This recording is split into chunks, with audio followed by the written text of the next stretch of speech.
You're watching E.T.N, where we don't do news, we just talk entertainment. Share and subscribe.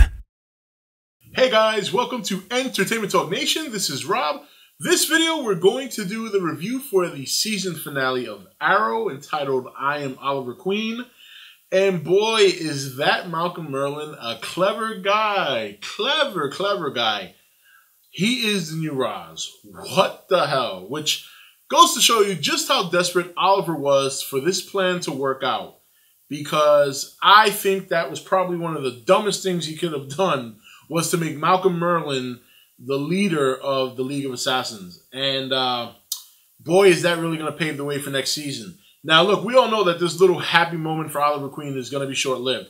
We might open next season with him, you know, with Felicity, maybe the first 2 episodes, but he'll come back as Green Arrow. I mean, all it's really going to take is Captain Lance to clear his name once again, like he did a couple of seasons ago, the beginning of season 2, I think he did. And, you know, it was a solid episode. Don't get me wrong. I enjoyed it. A couple of things that were a little bit like, okay, really? So let me get those out the way first. So he's fighting Ra's al Ghul, which is fine. I thought the fight was fine.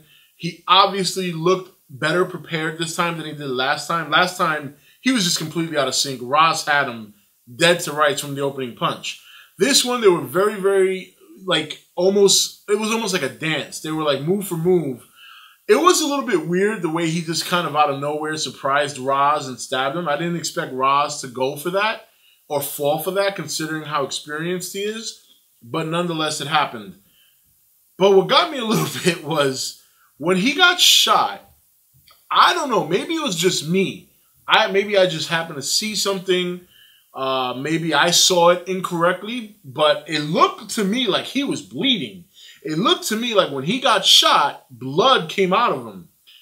And when what I thought to be was Ray Palmer coming to rescue him, only to turn out to be Felicity, I got flashbacks of the end of Iron Man 3 when Gwyneth Paltrow, Pepper Potts, was the hero and saved the day. This was a little bit more acceptable than that, only because of the fact that Felicity helped design, well, I don't want to say help design, but she had a big part in improving the suit. So I would expect her to know the ins and outs of how the suit works. So it's not as far-fetched as we may think, but it looked kind of dumb. I was there like, that just doesn't look right. Nonetheless, though, again, I was willing to accept that because she knows that suit in and out. She knows how it functions. And it makes sense that she's going to go and save her man. She's dead in love with Oliver. So, so that's just... But that was the only thing. Like, and then later, Nyssa tells Oliver, hey, it's a good thing you were wearing League armor. Well, where was this League armor when they were trying to raid the plane last week and they were and Diggle's over here shooting all these guys down? Where's the League armor? So I got to be a little bit critical of that because that's the first thing that popped in my head during that whole sequence with Oliver fighting Ra's and then getting shot and falling and all that. So outside of that, good episode. You know, it was nice to see the Flash on there. We knew he was going to be on. Nice little setup for him. The lightning, the music, his theme music, him coming in and doing his thing, being his normal dorky self, but nonetheless did what he had to do. You know, the setup for the virus, you know, I got a lot of Iron Man 3 visions here. Like, you remember Extremis? You know, these people were exploding. They were almost like bombs, you know. So here these people are cutting themselves to spread the virus. And really only one of them got to cut themselves. The other ones got stopped.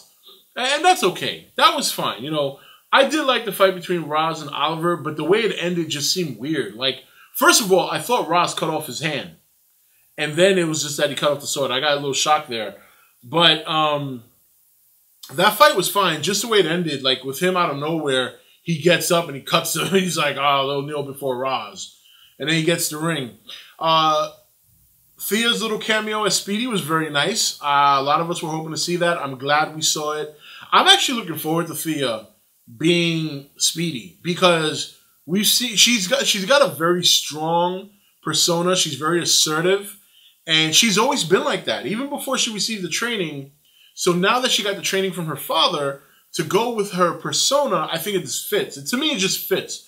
Laurel, I had a little harder time believing because Laurel never struck me as being as assertive as Thea. Now, she's grown into that. She's become a very good fighter, thanks to Nisa training her and some of the other training she's received. And it's taken her, to me, in my eyes, it's taken her longer to reach where she's gotten. But the point is that she's there.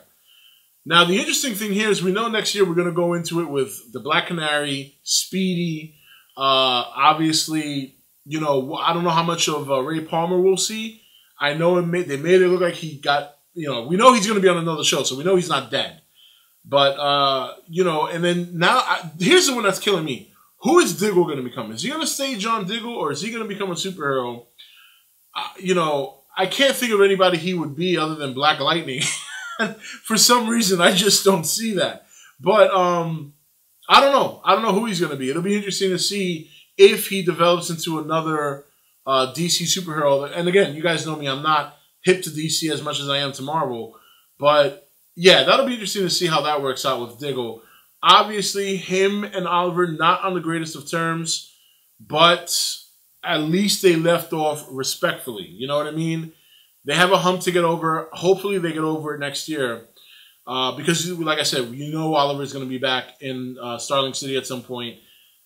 Obviously, Felicity was very forgiving because, let's face it, she's got her man. That's all she's ever wanted. She's going to forgive everything Oliver does because she's got Oliver now. So a lot of, kind of like a lot of loose ends, so to speak. But I have a feeling some of these loose ends are going to get tied up really quickly next year. For example, Oliver. Who's Diggle going to become? The only one that's gonna be interesting to me is Malcolm Merlyn. And I'm sure the deal that Oliver struck with Malcolm is do not come near Starling City. We know something's going to happen that's going to prevent that. Maybe they're going to develop a story where Thea becomes the one to upend her own father. I don't know. But that, to me, was the best part of the episode. The revelation that the deal worked out between Malcolm and Oliver was for Malcolm to become the next Roz.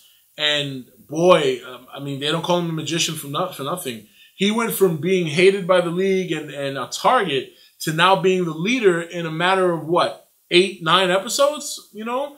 So, whew, and Malcolm Merlyn's great to have on the show. I really enjoy him on the show every time he's there, despite the fact that he's a villain. I actually like villains a lot. They just have a lot more freedom than good guys. But I'm glad he's going to be on the show a lot now, I think, at least. Because there's no way they're going to make him the League of Assassin leader, and then we're just going to forget about Malcolm Merlyn. That is not happening. Not happening. So a very interesting finale. I did enjoy it overall. There were some things that I caught that didn't make a little sense, like I mentioned earlier, but that's okay. These things happened on shows. I thought the special effects when the plane crashed in the beginning was really good, too. I actually was really impressed by that.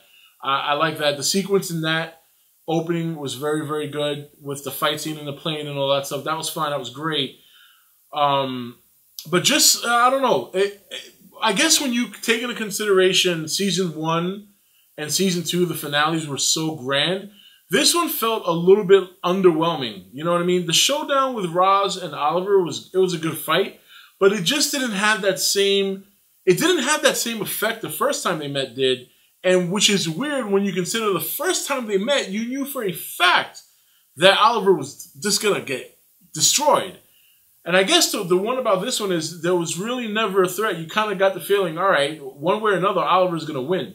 He got the speech from Felicity, this and that. He's a better fighter. I mean, he got trained by Roz, so it's expected for him to perform better, right? He did, and he kills him. So now we leave off the season with a couple of question marks. Some things still open. The relationship between Oliver and Diggle. How long is Oliver not going to be Green Arrow? Because we know he's going to come back. How is Malcolm being the leader going to affect Oliver, Thea, and Starling City? Because you know it will at some point.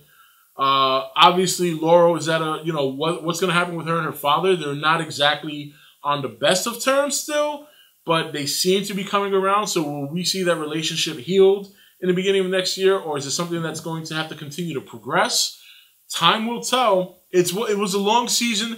It was a good season. I think a lot of people would argue that it's not the best out of the 3 so far. I would agree with that to a certain extent.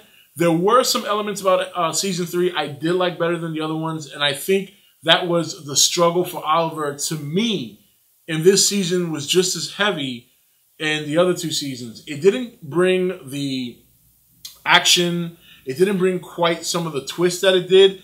I actually think at some moments when certain people looked like they were going to die and they didn't, I think it would have been more effective to kill them. But that's just me. But overall, it was a solid season finale. Shocking. I did not see Malcolm Merlin coming as a new Roz, so that's going to be a little crazy. But hey, it's only a couple of months before the show's on again because they have so many goddamn breaks. By the time the show's over, it's like 4 months before it starts again. So we'll see what happens come the fall when the season 4 starts. And that's it. What did you guys think about the season finale? What did you think about season 3 overall? Did you like it? Did you not like it? Was it your thing? Was it not your thing?